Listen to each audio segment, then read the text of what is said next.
यो जानीस, क्या हाल है। आज मैं सुबह को जल्दी उठा था, लेकिन सच कहूँ तो कुछ ख़ास था नहीं करने को। And I just kept sitting on my desk. सिर्फ थोड़ी एडिटिंग बाकी थी, वो मैंने कंप्लीट कर ली थी। कुछ एक दो वीडियोस थी वो एडिट करनी थी, वो भी कंप्लीट हो गई मेरी।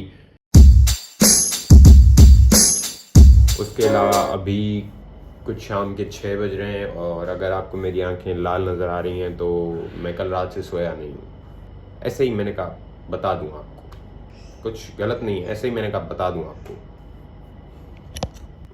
जैसा कि मैंने आपको बताया कि आज कुछ ख़ास है नहीं करने को, तो मैं एक छोटी सी स्टोरी शेयर करना चाहूँगा आपके साथ।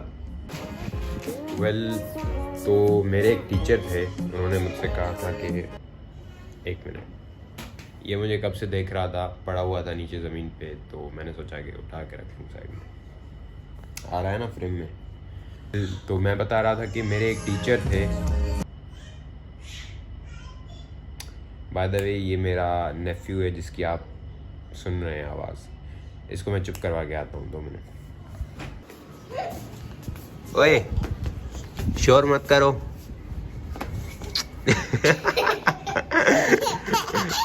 चुप चुप, आवाज़ नहीं आए। हाँ, so guys, I was telling you कि मेरे एक टीचर थे जिन्होंने मुझे कहा था कि बेटा देखो, व्लॉगिंग में कुछ नहीं रखा है। आप ये कैमरा पकड़ के खुद से बातें करते हो, इसमें कोई स्कोप नहीं है, कोई फ़ायदा नहीं है। लाइफ में थोड़ा प्रैक्टिकल हो जाओ, थोड़ा आप अपने करियर पे फोकस करो, थोड़ा पढ़ाई पे ध्यान दो।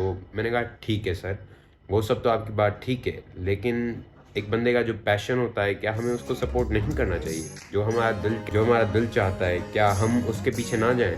अपने पैशन को छोड़ के, अपनी जो प्रायोरिटी है उसको छोड़ के, बस सिर्फ 9 to 5 की जॉब के लिए हम इतनी मेहनत करें और अपनी सारी क्रिएटिविटी को पीछे छोड़ दें?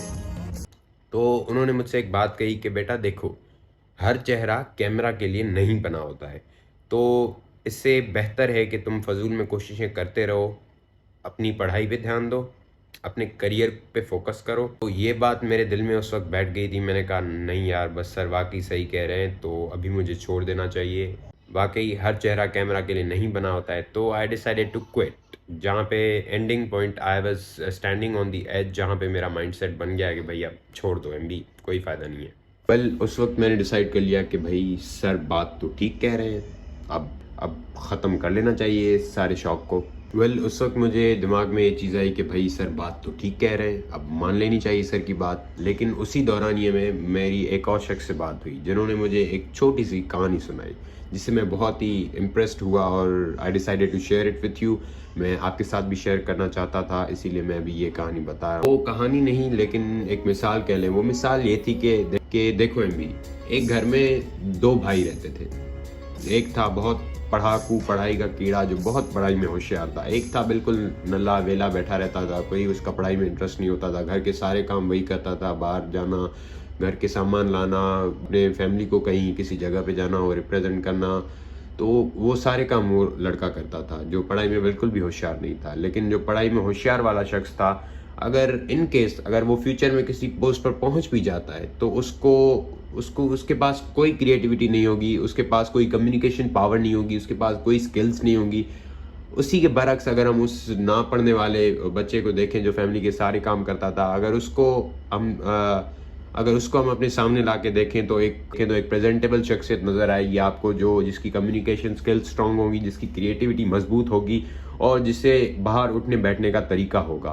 तो आप क्या ज़्यादा चूज़ करेंगे कि एक degree holder without any communication power, without any skills, without any creativity, या आप उस शख्स को चूज़ करेंगे जो इन सब चीज़ों में आगे हो?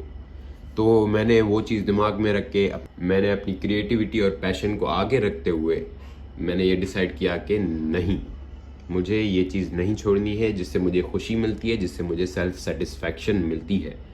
तो आज मैं आपके सामने हूँ, ब्लॉग्स बनाता हूँ, और मुझे जब बनाने होते हैं मैं बनाता हूँ, नहीं बनाने होते तो आपने मेरी वीडियोज़ में 10-10 दिन का गैप भी देखा होगा। तो जी हाँ, मुझे सेल्फ सेटिस्फेक्शन मिलती है तो मैं बनाता हूँ ब्लॉग्स, और इंशाल्लाह ऐसे ही बनाता रहूँगा। थैंक यू, शुक्रिया। जानीज, apart from all these things, एक ज़रूरी ऐलान समाअत फरमाइए। Since we have cross 300 subscribers, तो मैंने सोचा कि एक छोटा सा कोलैबोरेशन करते हैं। कोलैबोरेशन इन सच अ वे कि हम एक छोटा सा Q&A अरेंज करने जा रहे हैं 300 फैमिली या 300 सब्सक्राइबर या जो भी मेरे जिगर्स हैं, जानीस हैं, उनके साथ एक छोटा सा कोलैबोरेशन हो जाए। तो अगर आपको कोई भी मुज़ाकरात पेश करने हो, दिल की कोई भी बात बोलनी हो या पूछनी हो, तो आप कमेंट सेक्शन में अपना इजहार फरमा सकते हैं या मेरे किसी भी सोशल मीडिया हैंडल्स पे जाके आप क्वेश्चन कर सकते हैं मुझे। मैं आपको उसका रिप्लाई इंशाल्लाह नेक्स्ट वीडियो में दे दूँगा इफ़ पॉसिबल। Thank you. अभी मुझे काम से जाना है। मेरा एक दोस्त है, उसको अपनी बाइक बनवानी है, तो मैं उसके साथ जा रहा हूँ क्योंकि उसको असल में किसी मैकेनिक का पता नहीं है, तो मैं उसके साथ जाऊँगा। उसे बाइक्स की इतनी नॉलेज भी नहीं है, अल्हम्दुलिल्लाह आपके भाई को है थोड़ी बहुत, तो मैं उसके साथ जा रहा हूँ। तो आप चलेंगे? नहीं यार, रहने देते हैं यार, कहाँ बाइक बनवाने आप खार होंगे मेरे साथ। एक काम करें, चल लें आप साथ, बेहतर होगा। भाई मैं दानिश भाई गेट पे आया हुआ था, लेकिन उन्होंने टोकी करा दी है। वो खुद चले गए किसी और दोस्त के साथ, मुझे धोखा दे के चले गए। कोई बात नहीं, नेक्स्ट टाइम।